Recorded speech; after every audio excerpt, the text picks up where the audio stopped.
Méditation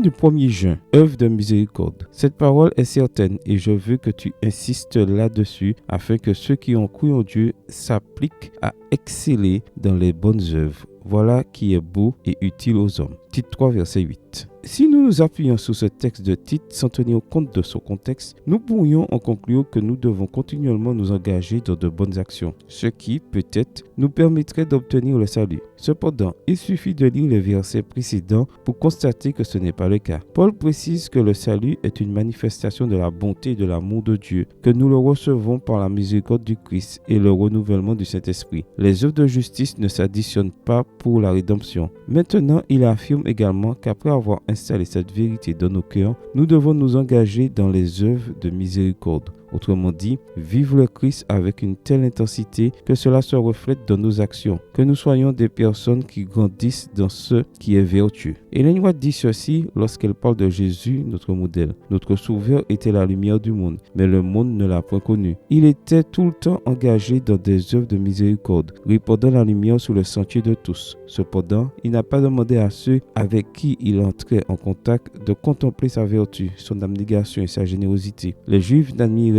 pas une telle vie. Ils considéraient sa religion comme étant sans valeur parce qu'elle n'était pas en accord avec leur norme de piété. Ils ont décidé que Christ était pas religieux en esprit ou en caractère, car leur religion consistait à se faire remarquer, à prier en public et à accomplir des œuvres de charité pour faire de l'effet. Le fruit le plus précieux de la sanctification est la grâce de la douceur, quand cette grâce est présente dans l'âme. Le tempérament est modelé par son influence. Il y a une dépendance continuelle de Dieu et une soumission de notre volonté à la sienne. Conseil à l'Église, chapitre 6, page 38. Dans cette situation, tu remarques également un deuxième modèle de religion, un modèle basé sur des normes, des apparences, des œuvres de justice qui s'arrêtent à la lettre et abandonnent l'esprit. Éloigne-toi de ce modèle, ce n'est pas celui d'un vrai chrétien. Je te suggère de faire comme notre maître. Aide à subvenir aux besoins matériels, nourris les affamés, donne à boire aux assoiffés, abrite les sans-abri, habille ceux qui sont nus, assiste les malades et les prisonniers, et aux besoins spirituels transmet la connaissance à ceux qui ne savent pas. Donne des conseils à ceux qui en ont besoin,